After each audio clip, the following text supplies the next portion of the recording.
లాంఛనం పూర్తయింది. Narasapuram YCP rebel MP Raghurama Krishnam Raju రాజకీయ పయనమేటో తేలిపోయింది. చంద్రబాబు సమక్షంలో ఆయన పసుపు కండువా కప్పుకున్నారు. ఉండి ఎమ్మెల్యేగా పోటీకి సిద్దమయ్యారు. నరసాపురం ఎంపీగానే పోటీలో ఉంటారన్న ఆర్ఆర్ఆర్ పొత్తుల ఈక్వెషన్లు కుదరక ఉండికి దిగివచ్చారు. దాంతో ఇప్పటికే ఉండి టికెట్ దక్కించుకున్న TDP sitting MLA Manthena Ramaraju లబోదిబోమంటున్నారట. Narasapuram YCP rebel MP Raghuramakrishnamraju political జర్నీపై క్లారిటీ వచ్చేసింది. ప్రస్తుత ఎన్నికల్లో రఘురామకృష్ణంరాజు తిరిగి నరసాపురం పార్లమెంట్లోనే పోటీ చేస్తారని ప్రచారం జరిగింది. మిత్రపక్షాల అభ్యర్థిగా తానే బరిలో ఉంటానని తాడేపల్లిగూడెం ప్రజాగళం సభలో చంద్రబాబు, పవన్ కళ్యాణ్ సమక్షంలో ధీమాగా ప్రకటించారు ఆయన. సీన్ కట్ చేస్తే నరసాపురం ఎంపీ సీటు బీజేపీ ఖాతాలోకి వెళ్లింది. అక్కడ అభ్యర్థిగా శ్రీనివాస్ వర్మను ప్రకటించారు కాషాయ పెద్దలు. దాంతో ట్రిపుల్ రాజకీయ భవిష్యత్ గందరగోళంలో పడినట్టు కనిపించింది. ఆ క్రమంలో ఆయనకు పాలకులలో జరిగిన ప్రజాగళం సభలో చంద్రబాబు పసుపు కండువా కప్పి పార్టీలో చేర్చుకున్నారు. చేరిక లాంఛనం పూర్తవడంతో రఘురామకృష్ణంరాజు ఎక్కడి నుంచి పోటీ చేస్తారనేది ఆసక్తికరంగా మారింది. కూటమి తరపున నరసాపురం నుంచి తన పోటీ పక్కా అని ముందు నుంచి చెప్పుకుంటూ వచ్చారు ఆయన. నరసాపురం ఎంపీ అభ్యర్థిగా బీజేపీ రాష్ట్ర కార్యదర్శి శ్రీనివాస్ వర్మ పేరు ప్రకటించారు కమలనాథులు. భీమవరానికి చెందిన శ్రీనివాస్ వర్మ ఎవరో లోక్సభ స్థానంలోని మిగిలిన అసెంబ్లీ నియోజకవర్గాలకు పెద్దగా పరిచయం లేదు. ఆ లెక్కలతో సీట్ల సర్దుబాటులో ఈక్వెషన్లు మారతాయన్న టాక్ వినిపిస్తోంది.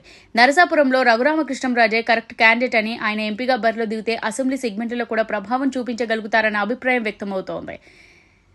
దాంతో అక్కడి టికెట్ ఆశావహులు తీవ్ర అసంతృప్తితో కనిపిస్తున్నారు. మొదటి నుంచి సీటు ఆశిస్తున్న మాజీ ఎంపీ మాగంటి బాబు అలకపాన్పి ఎక్కారు. టికెట్ ఆశించిన మరో నేత Gorumuchu Gopal Yadav over night YCP కండువా కప్పేసుకున్నారు. దాంతో ఏలూరు బీజేపీ కన్వీనర్ గా వ్యవహరిస్తున్న గారపాటి సీతారామాంజనేయ చౌదరి పోటీకి సిద్దమయ్యారు. గడిచిన 15 ఏళ్లుగా ఉమ్మడి పశ్చిమ గోదావరి జిల్లాల పరిధిలో తపన చారిటబుల్ ట్రస్ట్ పేరుతో సేవా కార్యక్రమాలు నిర్వహిస్తూ తపన చౌదరిగా సుపరిచితులయ్యారు. ఆర్థికంగా, సామాజికంగా బలమైన నేత అయిన ప్రజల్లోకి మంచి పలుకుబడి ఉంది. నరసాపురం, ఏలూరు ఎంపీ సీట్లు పరస్పరం మార్చుకుంటే ఇటు రఘురామకృష్ణంరాజుకు అటు తపన చౌదరికి లైన్ క్లియర్ అవుతుందని, అసంతృప్తుల సెగ కూడా తప్పుతుందని టీడీపీ అధిష్టానం భావిస్తున్నట్టు తెలుస్తోంది.